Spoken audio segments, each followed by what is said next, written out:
The nice thing about being on a really peaceful anchorage in an offshore wind, sat on a nice easy to get off buoy, is we get to do this.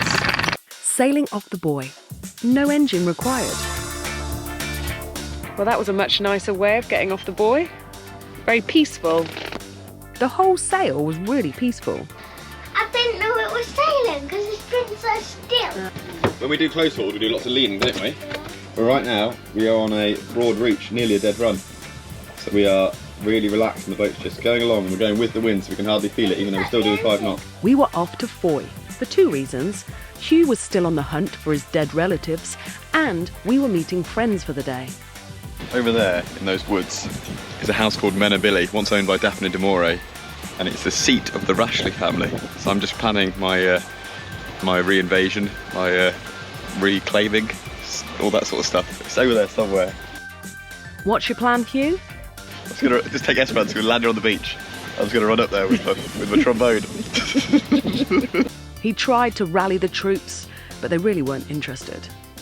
Hugh nearly added us to the museum yesterday's statistics. He quickly pressed -3, so he thought, on the autopilot and ran downstairs to get a jumper. Luckily I was up here because he'd actually pressed -30. We started to towards Canis Rock. head towards Canis Rock at quite some pace.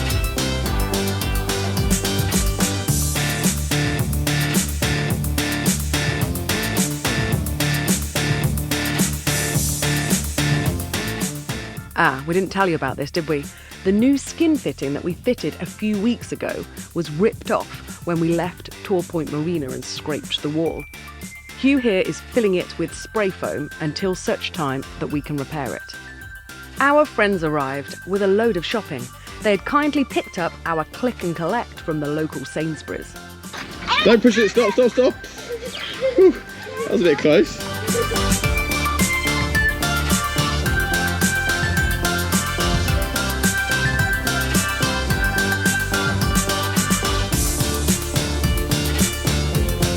We love having friends over. These guys had come over just for the day, so we had to make the most of it. We took them on a quick trip upriver, just because we wanted to have a look.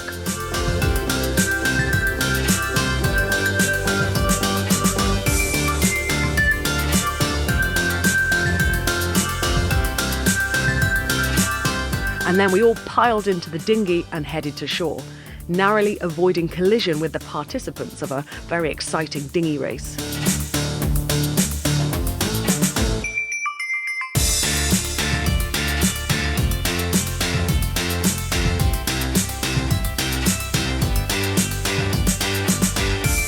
Once in Fowey, we went to have a look around and we saw that they had a MAD museum. This stands for Mechanical and Design, and it has so many cool machines. What's really exciting though is they have one of these museums in Stratford-upon-Avon, and we knew the nephew of the owner as he lived next to us when we lived on our Dutch barge.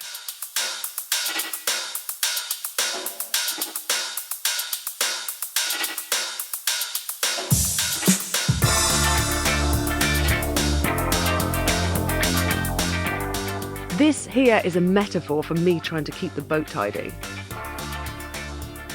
Hugh was off in search of dead relatives' graves. If you saw last week's video, you will know that his great-great-great-great-great-great-uncle founded Charlestown. In Fowey, however, you can find the graves of the relatives on his family tree. It turns out that they were pirates. Now, obviously, the reality of what it was to be a pirate or privateer in the 1600s is nothing to be proud of. But the child in me, who loved having stories of pirates read to her at bedtime, was secretly excited to see the skull and crossbones on the Rashley tombstone. We went back to the boat and turned the previous day's foraging into a delicious meal.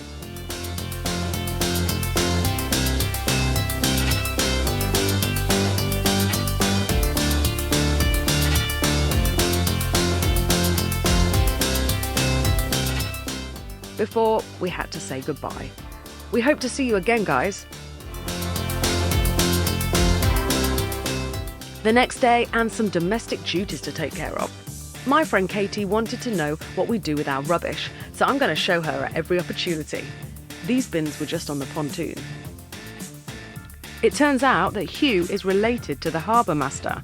The guy saw our paperwork, said, "Oh, Rashley, are you related to the Menabilly Rashleys?" Hugh said yes, he said he was too. We all went, yay, and that was about it. We were off. We headed for Falmouth so that we could go to the chandlery and get a new skin fitting to replace the broken one we showed you earlier.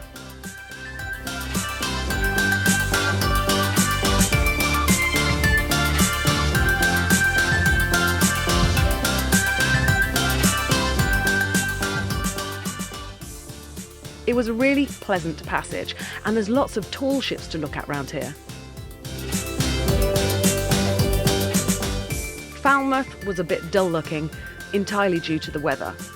Surprisingly, Premier Marina let us stop at their fuel berth for 20 minutes for free whilst Hugh nipped into the chandlery. Then we went just outside the river to anchor for the night, as the next day was our channel crossing. 2 years ago, thanks to my grandma, I applied to become an Irish citizen. I have my Irish passport, which means that we don't have to do the Schengen shuffle. So I am going to raise my Irish flag proudly so everyone knows that I am Irish and all is good. Dun, dun, dun, dun, dun, dun. Well, that's not even a... Do you want to sing the Irish national anthem yourself? That Irish national anthem, you know. Oh, Danny boy, the pipes are calling. I don't think that's it. Is that the national anthem? So, it's Sunday night here in Falmouth. We've had a whistle-stop tour, went to the chandlery, and that was about it. I've got a rough estimate for the passage plan tomorrow. I'm going to sit down now for the next hour or so and finish that off and make sure I'm happy. But I think it's something like leaving at 2 o'clock in the morning, so in only 5 hours from now. And we're going to go from here, Falmouth, and get ourselves over to Brest. The weather looks great. There's a northwesterly, sat on force 4s all day, which should just throw us straight over the channel. And we should be good. I think it's going to take about 20 hours maybe, but we will see. Maybe a bit less. I'll know much more about an hour's time when I've done the passage plan. And Kelly's going to do a quick voiceover over the next hour as well.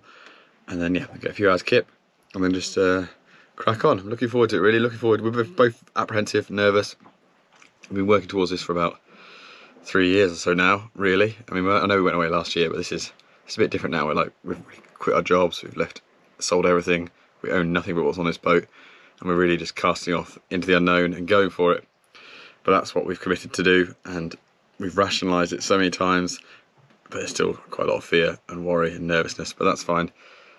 I think a lot of this will feel a bit easier once we've bitten off a big chunk tomorrow and got ourselves over the channel. And it's good as well that we went last year, because at least in my head I'm very clearly visualising the race to 4 and if La Boite, which is our secondary port, or Cameron-sur-le-Mer, or where all these places we went last year, which we know pretty well, and we've done the pilotage before. So bring on tomorrow and bring on France. Wish us luck. An early 2 a.m. start, but we got to see the sunrise. Back to France, and we should have baked a cake because it's too rocky to bake one now because the conditions are quite bumpy.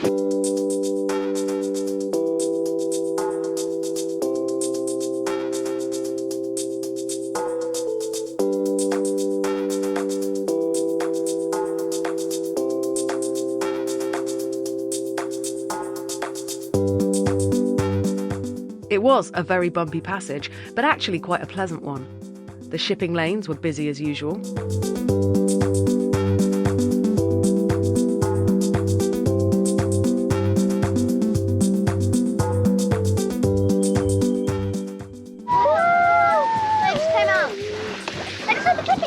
You're just about to put up our French ensign, and the welcoming party has arrived. Yeah, they were a bit camera shy. 5 go sailing. We are what feels like completely offshore. If you look around, there is 100% water in every direction of the 360 degrees that we could be looking. All we can see is sea, an absolutely clear sky, and dolphins! And because you have infinite lines. Oh, okay. It's a sphere rather than just right circle, so it's 360 squared. Because it's kind of like a circle. Hope you guys got that back home. 360 degrees squared apparently, because we're in a sphere, not a circle.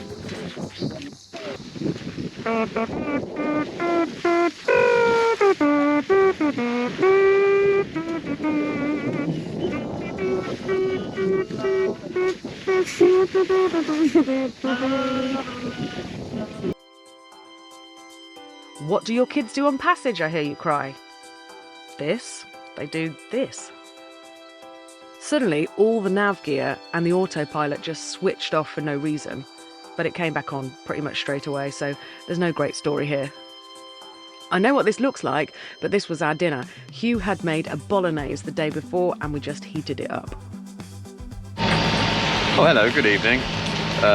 We're quite tired, worked quite hard. We're up at 20 to 2, and it's now, I don't know, 8 o'clock in the evening, something like that. We were hoping to make it round to the Raid of Brest, or at least to anchor just outside, but we've missed the window for the Channel de Four, we think. And our secondary port, one of them, is L'Aber de Lut, I don't know, we talked about it. Not ideal for a night entry, but it's the best of all the possible night entries around here, and we have been in there before, so we know where we're going, and it's just going to be sort of into twilight, I think, as we get in there. It's very rolly. The issue we had today is we are a good sort of 10-15 miles behind because of how rolly it's been, the sea state, which meant we've ended up doing longer runs to avoid the rolls. So yeah, we've put an extra few miles under us, but anyway, we're a bit tired. It's been quite a hard day. It's a long day, isn't it?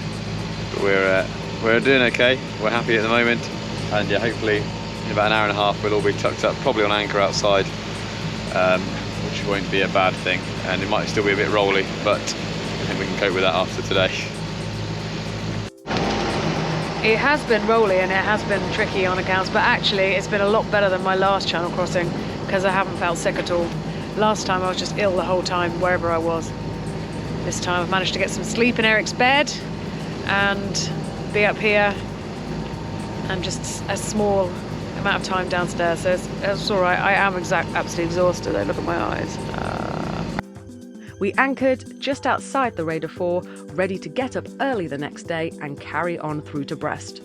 He started to do the anchor.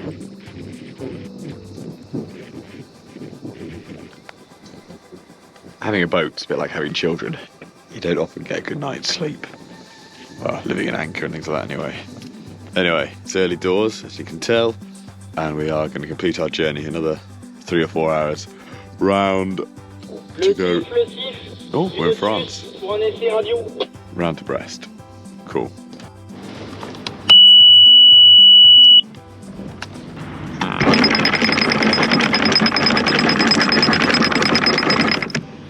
So Kelly has left her homework to the last minute. What have you left at the last minute, Kel?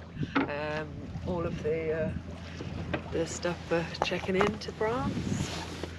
We've known for ages it's fine. Remember she did that whole big video about Ireland? I know, I'm still worried about it. It just seems really weird. It seems really weird that I'm Irish and like I can just travel around and do what I want. Well, not obviously what I want, but you know what I mean. It just feels weird and I just don't think it's true. European law states that as an EU citizen, I have the right to have my core non-EU family members travel with me. So the you can only spend 90 days in 180 in the Schengen rule shouldn't apply to us.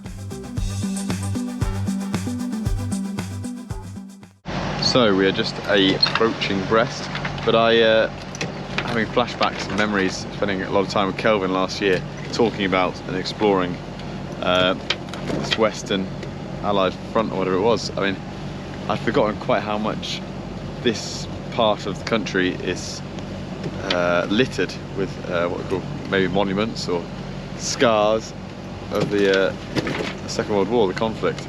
There's just these pillboxes everywhere where the Germans were building all their defences against the imminent Allied invasion of France. But wow, I'd forgotten about all this. So yeah, brings it home a bit.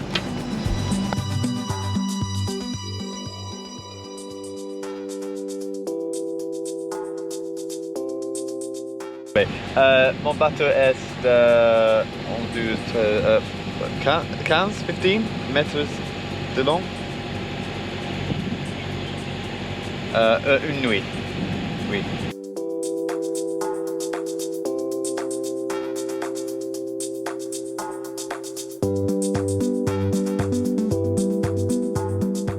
We arrived in Brest.